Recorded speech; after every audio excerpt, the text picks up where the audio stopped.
తత్సత్.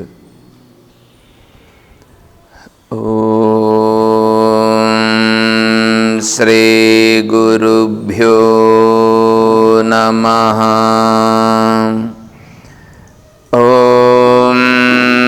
సదాశివసమారంభాం శంకరాచార్యమధ్యమాం తత్వవిదానందపర్యంతం వందే గురుపరంపరాం.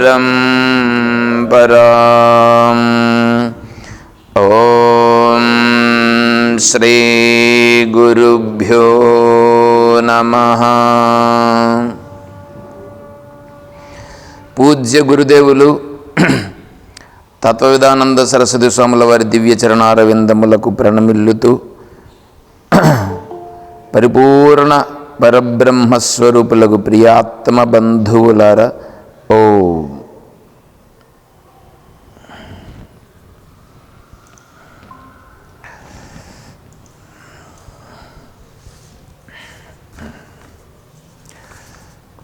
తత్వబోధ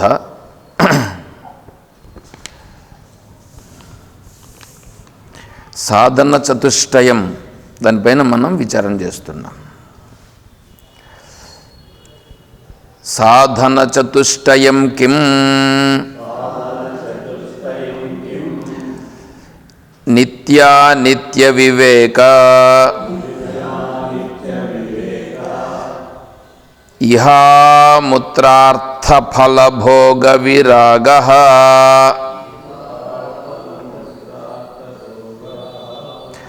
శమాది షట్క సంపత్తి ముముక్షుత్వం చేతి.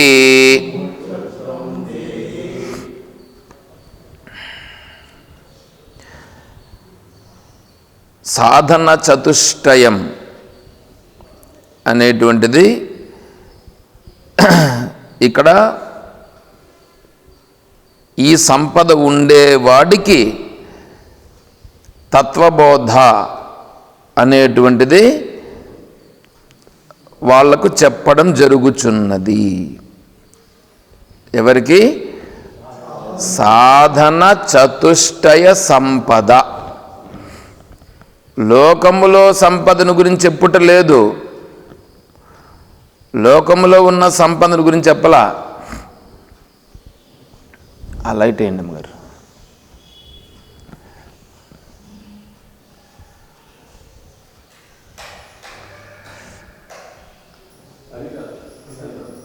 సరే ఉన్నిలే, ఇదైనా పర్లేదు అదైనా పర్లేదు, ఏదైనా ఒకటి. అది ఆఫ్ చేయండి. ఓకే.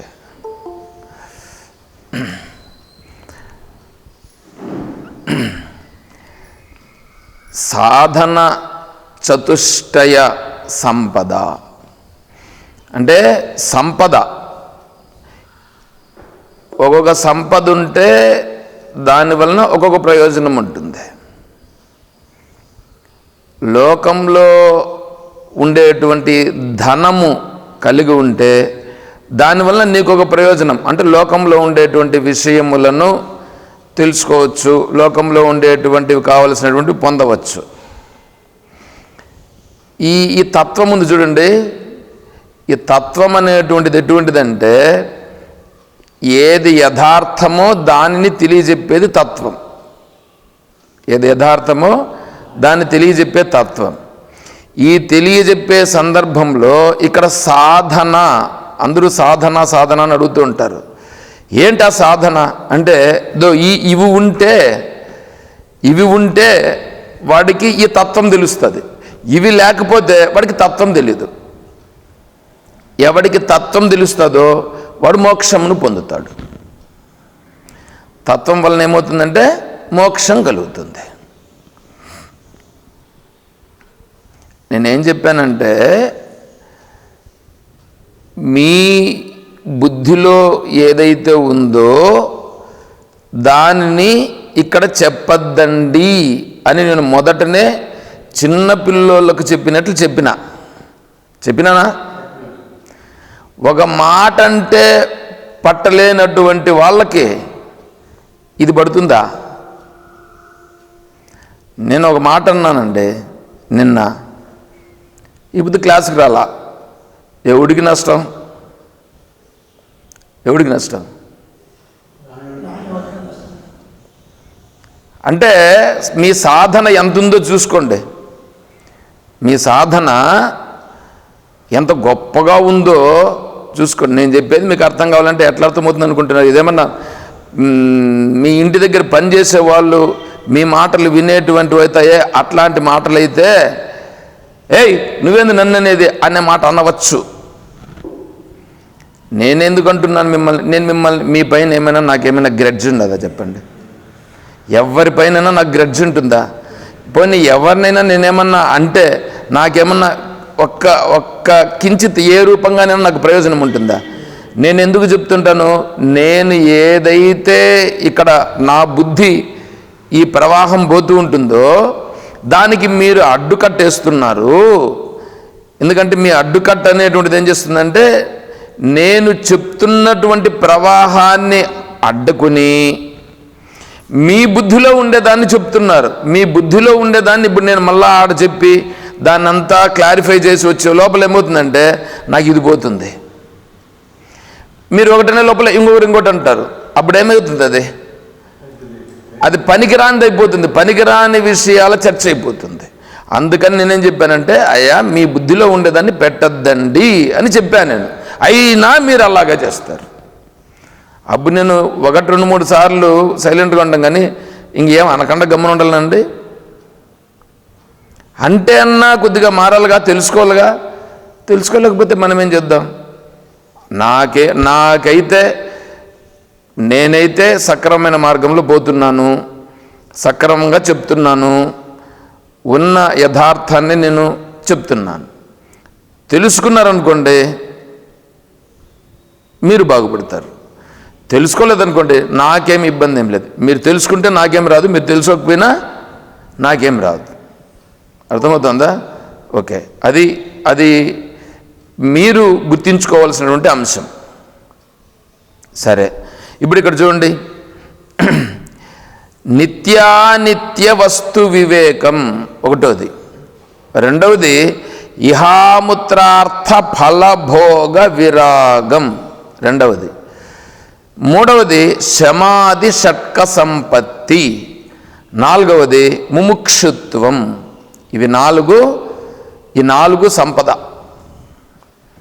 ఈ 4 సంపదలు ఎవరికి ఉంటే వాళ్ళు ఈ తత్వబోధను శ్రవణం చేసేదానికి అర్హులు.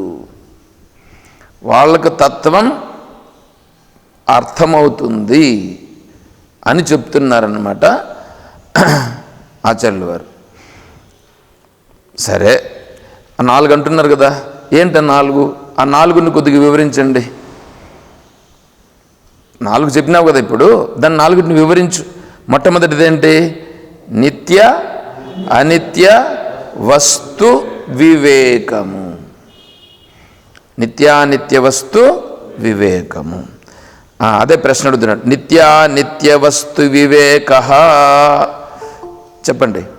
నిత్య అనిత్య వస్తు వివేక కహ. నిత్య అనిత్య వస్తు వివేకం అంటే ఏమి తెలుసుకోవాలి కదా. మొదటిది వివేకం అండి, రెండవది వైరాగ్యం అండి, మూడవది శమాది షట్క సంపద అండి, నాలుగవది ముముక్షుత్వం అండి. సింపుల్గా చెప్పాలంటే ఇది మిమ్మల్ని నిద్రలో లేపడిగినా చెప్పగలగాలి.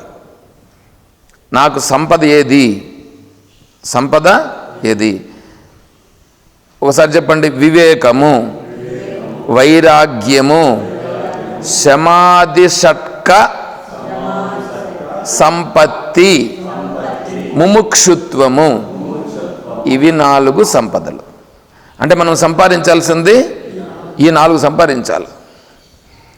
ఈ 4 సంపాదించాలనే కానీ బయట ఉండేటువంటి వాడితో ఇంకా మనకు అవసరం లేదు. బయట ఉండేటివి కావాలనుకునే వాళ్ళు బయట ఉండేవాటిని పట్టుకుంటారు.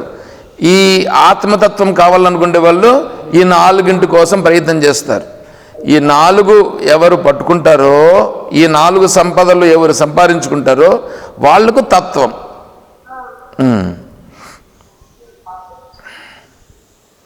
సరే, ఇప్పుడు దాంట్లో మొట్టమొదటిది వివేకం. వివేకం మొదటిది. వివేకం అంటే ఏమి? దాన్ని ప్రశ్నేస్తున్నాడు.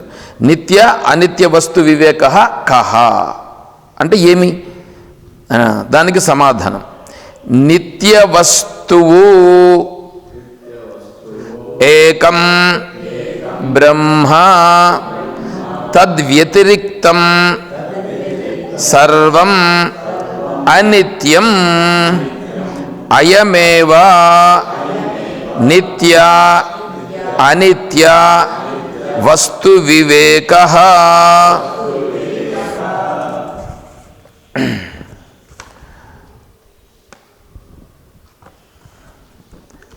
ఇది ఇవంతా ఎటువంటివంటే ధ్యానము చేయదగినవి. ఇవి అర్థం కావాలంటే మనం ఏం చేయాలంటే ఇది ధ్యానముతో గుర్తించాలి. ప్రతిదాన్ని చూస్తాం కదా మనము, దాన్ని ఏం చేయాలంటే ధ్యానముతో గుర్తించుట. ధ్యానంతో గుర్తిస్తే అది మనకు అర్థమవుతుంది. సరే, ఇప్పుడు అదేందో చెప్తున్నాడు, నిత్యము అనిత్యము అది ఏమిటి అని అంటే నిత్య వస్తు ఏకం బ్రహ్మ. నిత్య వస్తువు ఏకం బ్రహ్మ. నిత్యమైనటువంటిది వస్తువు. మనం వస్తువులను అంటాం కదా, ఇవన్నీ వస్తువులను అంటాం కదా, ఇవన్నీ వస్తువులు కాదు. వస్తువు అంటే ఉన్నది. వస్తువునంటే ఏదైతే స్థిరముగా ఉన్నదో దానికి పేరు వస్తువు అని. ఏది స్థిరంగా ఉంటుందో దాని పేరు వస్తువు అని. ఇదంతా స్థిరంగా ఉంటాయా? ఇవి స్థిరంగా ఉండవు. కానీ మనం దీన్ని ఏమంటున్నాం? దీన్ని వస్తువు అని అంటున్నాం మనం. ఇది కుర్చీ, ఇది టేబులు, ఇది ల్యాప్టాపు, ఇది మైకు, ఇది ఇల్లు, ఇది చెట్టు, ఇవన్నీ వస్తువులని కదా మనం అంటున్నాం. ఇవి వస్తువులని మనం అంటున్నాం, కానీ ఇది నిజంగా వస్తువు అని చెప్పడానికి వీలు లేదు. మరి ఏమిటి వస్తువు అంటే ఏకం, ఒకటే. ఏమిటదే? ఉన్నది ఒకటే, అదే బ్రహ్మ. అంటే ఇప్పుడు వస్తువు ఏమిటి? బ్రహ్మ మాత్రమే వస్తువు. బ్రహ్మ మాత్రమే వస్తువు, అదొకటే నిత్యం. నిత్యం అంటున్నారు కదా. ఇప్పుడు నిత్యం అని అంటే ఎప్పుడుండేదని అంటే మనకు కాలం ఉంది కదా. ఈ కాలం అనేది ఉంది చూడండి.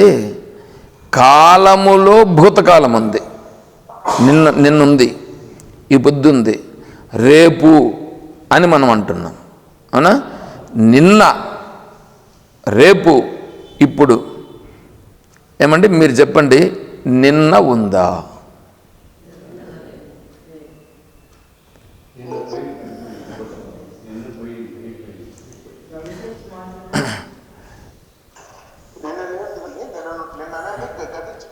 నిన్న లేదు. నిన్న ఏడుంది ఇప్పుడు? నిన్న లేదు. సరే, రేపుందా? రేపు ఏడుంది?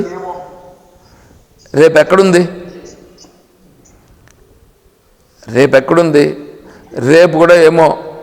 మీరు ఎప్పుడన్నా సరే, మీరు చిన్నప్పటి నుంచి రేపు రేపు రేపు అంటున్నారు కదా, రేపును చూసినారా? పోనీ నిన్నను చూసినారా?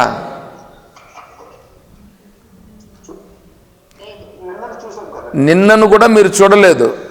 మీరు చూస్తానదేం తెలుసా? ఇప్పుడు చూస్తున్నారు. ఎప్పుడున్నారో అప్పుడునే చూస్తున్నారు. ఎప్పుడున్నారో అప్పుడు చూస్తున్నారు. మీరు నిన్న అని మీరు పెట్టుకున్నారు, రేపు అని కూడా పెట్టుకున్నారు. దీన్ని పెట్టింది ఎవరు? మనస్. దీన్ని మనస్సు పెట్టింది, ఇది మనసులో ఉన్నటువంటిది. చూసుకోండి. పోనీ ఇప్పుడు అంటున్నారు చూడండి, ఇప్పుడంటా ఉండేది కూడా మీరు ఈ మనసుతో చూస్తూ ఉండేదాన్ని ఇప్పుడు అంటున్నారు మీరు. మీకు వర్తమానం కూడా తెలియదు, వర్తమానం కూడా తెలియదు. వర్తమానం మీరేమనుకుంటున్నారు తెలిసిన, ఇప్పుడు మీరు ఇక్కడ ఉన్నారు, ఇక్కడ చూస్తున్నారు కాబట్టి ఇప్పుడు ఉన్నది అని మీరు అంటున్నారు. కానీ మీరు ఒక్కసారి ఏం చేస్తారంటే, మీ అంతటి మీరు కళ్ళు మూసుకోండి. కళ్ళు మూసుకొని ఏం చేస్తారంటే, నిన్న ఎక్కడ ఒకసారి ఆలోచించండి. నిన్న ఇప్పుడు ఉందా? నిన్న అనేది ఎలా ఉంది? నిన్న అనేది ఎలా ఉంది? ఎవరు నిన్నను చూచినారు? నిన్న ఎవరు చూసినారు? రేపు ఎక్కడుంది? రేపు ఎక్కడుంది? నిన్న ఎక్కడుంది? నీ ఊహలో ఉంది, అంటే మనస్సులో ఉంది. మనస్సు చెప్పిందే లేదండి?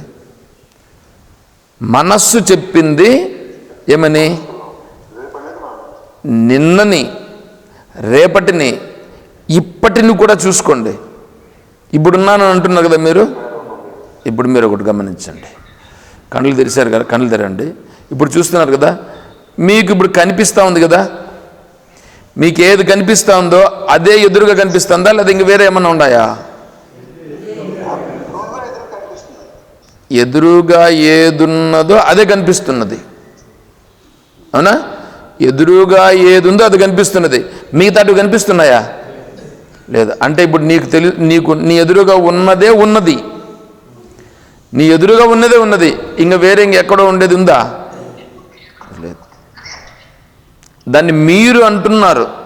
ఏమంటున్నారంటే, ఏదో ఉన్నది అని మీరు మనసులో అనుకుంటున్నారు. ఇల్లు ఉన్నది మీ మనసులో ఉందా, లేదా ఈడుందా? మనసులో ఉంది. మీ బ్యాంక్ అకౌంట్ ఉంది, మనసులో ఉందా, ఈడుందా? అది ప్రపంచం, అది మనస్సులో ఉండే ప్రపంచం. ఇప్పుడు నేరుగా కనిపిస్తుండేది ఈ ప్రపంచం. అర్థమవుతుందా? ఇది నేరుగా కనిపిస్తుంటే ప్రపంచం, అంటే ఇది మనస్సు చేత చెప్పిన ప్రపంచం. ఇది ఎదురుగా ఉండేది మనస్సులో ఉంది చూడు ప్రపంచం. మనస్సులో ఉందే ప్రపంచం. అది మనస్సు ప్రపంచం, మనోప్రపంచం. అది వ్యక్తిగత ప్రపంచం, వ్యక్తి ప్రపంచం. ఇప్పుడు మీ మనస్సులో ఒక విషయాలు ఉంటాయి, నా మనస్సులో ఒక విషయాలు ఉంటాయి. అప్పుడు వారి వ్యక్తిగత ప్రపంచం వారిలో ఉంటుంది. ఎదురుగా కనిపిస్తూ ఉండేటువంటిది ఇప్పుడు మీకు కూడా ఇవన్నీ కనిపిస్తూ ఉండొచ్చు, ఎదురుగా ఉండేటువంటివి. ఈ ఎదురుగా కనిపిస్తున్నటువంటిది ఎదురుగా ఉండే ప్రపంచం, ఇప్పుడుండే ప్రపంచం. ఈ ప్రపంచం కొంతసేపటికి ఏమవుతుంది, నువ్వు వేరేది చూస్తావు, అప్పుడు నీకు వేరే ప్రపంచం. నేను వేరే చూస్తా, నాకు వేరే ప్రపంచం. చూడండి, ప్రపంచం అంతా మారిపోతుంది. పోనీ ఆ ఎదురుగా ఉండేది ఏంది అది అని అంటే, ఏందో ఉంది అక్కడ. ఆ ఉండేటువంటిది ఒకనొకటి ఒకటి కనిపిస్తుంది. మనం వేదాంత విచారణ చేస్తున్నాం.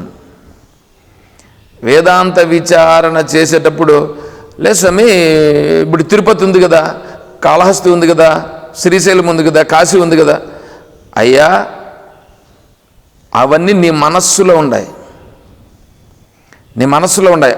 ఆడుండాయి అనేటువంటిది కూడా నీ మనస్సులో ఉంది. ఆడ ఉంటే నా మనస్సులో ఉంది స్వామి అని అంటావు నువ్వు. దానికోసం వస్తాం, చెప్తా దాన్ని నేను చెప్పినప్పుడు దాన్ని మీరు తెలుసుకుందరు. అంతేగాని ఇప్పుడు నీకు ప్రస్తుతానికి ఏంటి, ఎదురుగా ఉన్నది మాత్రమే ఉన్నది. ఎదురుగా ఉన్నది కూడా మనస్సు చేత చూస్తున్న ప్రపంచం ఉన్నది. ఏమండి? మనస్సు చేత చూస్తున్నాను అనేది మీకు తెలుస్తుందా లేదా? మనస్సు చేత నేను దీనిని తెలుసుకుంటున్నాను.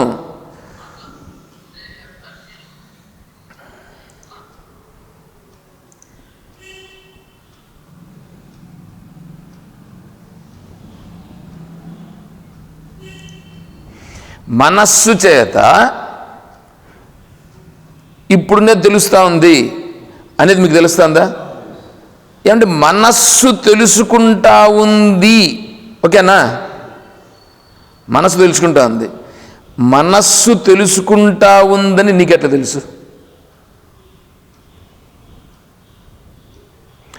నేను చెప్పేదాన్ని మీరు ఆలోచన చేస్తేనే అర్థమవుతుంది. ఆలోచన చేయకుండా ఊరికే ఉంటే అర్థం కాదు. మీకు మనస్సు తెలుసుకుంటా ఉందా? మనస్సు తెలుసుకుంటుందా? మనస్సు తెలుసుకుంటా ఉందని తెలుస్తుందా లేదా? అవును, అదేనప్పా.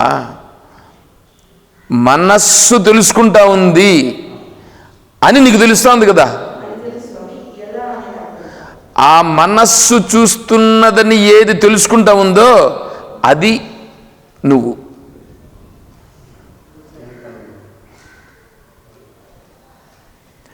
ఇది మీకు అంత సులభంగా అర్థం కాదు. అందుకని దీన్ని నేనేమన్నాను, ధ్యానము ద్వారా తెలుసుకోవాల్సిందే అని అన్నాను. ధ్యానముతో తెలుసుకోదగినది. ధ్యానముతో తెలుసుకునేది కూడా కాదు, ధ్యానములో అనుభవానికి వస్తుంది. ధ్యానములో అనుభవానికి వస్తుంది. నీకు వివేకము ద్వారా వివేకము ద్వారా నిశ్చయం అయితేనే నీకు ధ్యానంలో కూడా అనుభవానికి వస్తుంది. నీకు వివేకంతో నిశ్చయం కాకపోతే ఇంకా ధ్యానంలో ఏం అనుభవానికి వస్తుంది? రాదు. చూసుకో.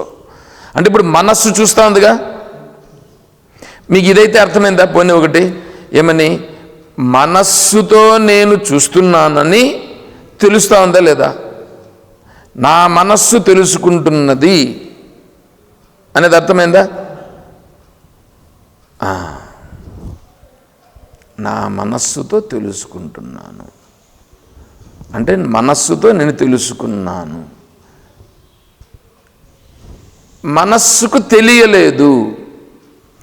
ఇప్పుడు మీ ఇంటిలో మీ పిల్లలో ఎవరో ఉంటారు, వాళ్ళు ఎలా చేస్తున్నారు, ఏం చేస్తున్నారో చెప్పగలరా? చెప్పగలరా? చెప్పు, ఏం చెప్తున్నారు? మీ కొడుకు ఏం చేస్తున్నాడు చెప్పు. ఇప్పుడు చూద్దాం. ఒక క్షణం నీకు టైం ఇస్తా, 5 నిమిషాలు టైం ఇస్తా. మీ కొడుకు ఏం చేస్తున్నాడో చెప్పు. చెప్పండి. మీ కొడుకు ఇప్పుడు ఏం చేస్తున్నారో చెప్పండి. చెప్పండి అమ్మగారు. ఫోన్ చేయండి.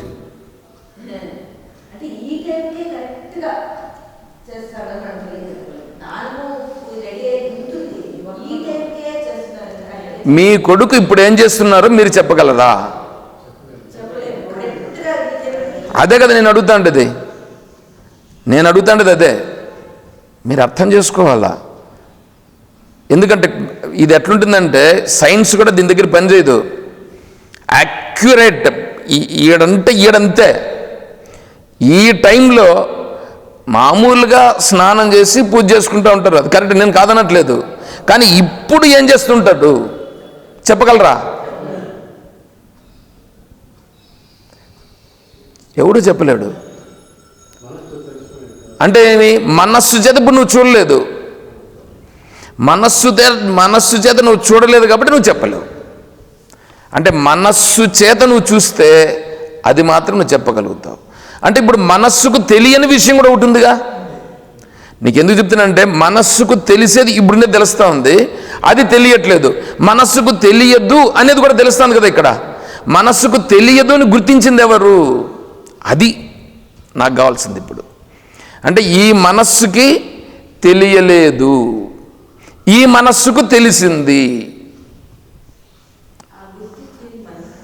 మనసు కాదు, అది గుర్తించేది మనస్సు కాదు. దాన్ని పేరు పెట్టేదానికి లేదు. అందుకే దాన్ని గుర్తింపజేసేదానికే ఇక్కడ తత్వం. అది ఏందో ఉందే, అది దానికి పేరు లేదు, ఊరు లేదు, ఎట్లుంటుందో లేదు, దానికి జ్ఞానం అని కూడా పేరు లేదు.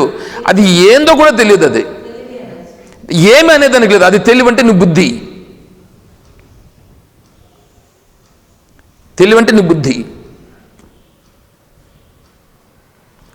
దాన్ని ఇప్పుడు చెప్పాలా, అది తత్వం. మీకు ఈరోజు ఇదే టాపిక్ని తీసుకుంటాను నేను. సాయంకాలం కూడా ఇదే టాపిక్ వస్తుంది. ఇప్పుడు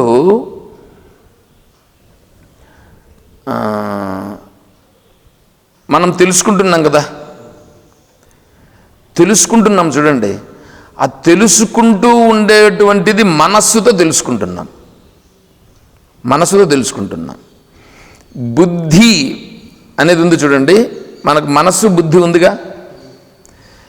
మనస్సు అనేటువంటిది ఏదుందో అది గుర్తిస్తూ ఉంది, మనస్సు గుర్తిస్తుంది. ఇప్పుడు తెలివి ఉందా లేదా? మనస్సుతో తెలుసుకుంటున్నాం, అది తెలివి, అది తెలివి. ఆ తెలివి అనేటువంటిది ఉందే, ఆ మనస్సుతో కలిసి తెలుసుకుంటున్నాం చూడు, దానిని ఇప్పుడు మనం ఏమంటున్నామంటే అది తెలివి.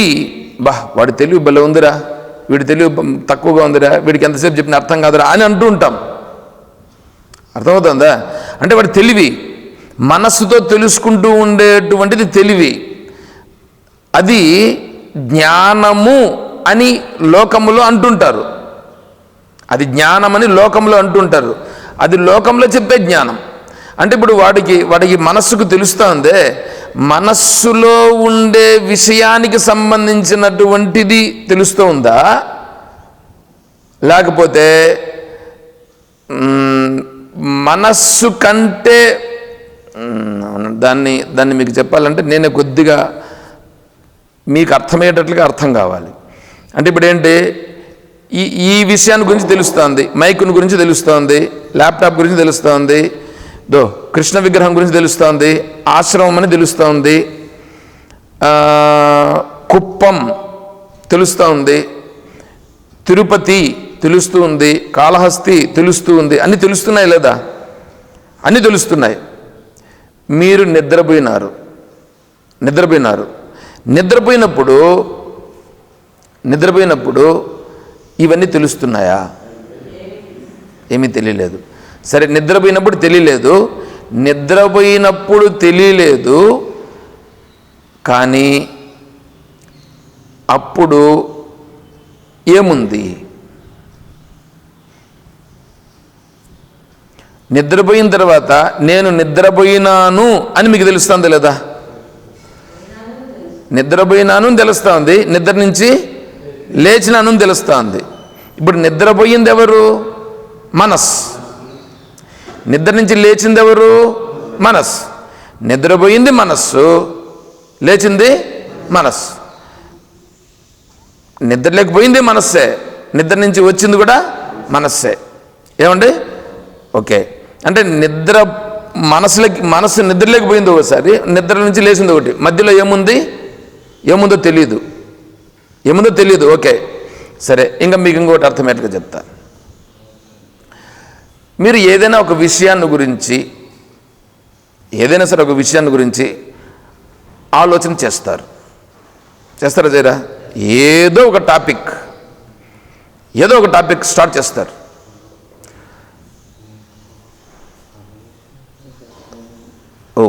ఇది స్టార్ట్ చేసి మీరేం చేస్తారంటే,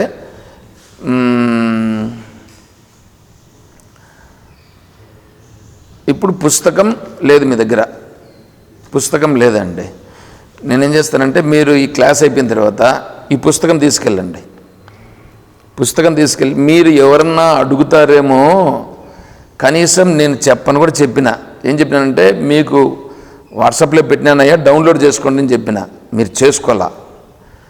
కనీసం మాకు ఆ పుస్తకం లేకపోతే ఎట్లా చూసుకుంటే దానికి ఎట్లా అని అడుగుతారేమోనంటే అది అడగల. పోనీ స్వామి మీరు ఏదో చెప్తున్నారు కదా, ఆ పుస్తకం అన్న ఇవ్వండి, మేము జిరాక్స్ చేసుకుంటామని అడుగుతారేమో అనుకుంటే అది అడగల. ఏమండి? ఎట్లా ఉంటుంది? సెల్లో చూసుకొని మీరు చూస్తున్నారు, మీతో లేడా? ఇప్పుడు నేను చెప్తా ఉన్నాను ఏమని, ఇహాముత్రార్థ ఫలభోగ విరాగ అని చెప్తా ఉన్నా, పలికేదే పలకలేకన్నా ఉండరు. ఏం చెప్పాలా? అంటే మీకు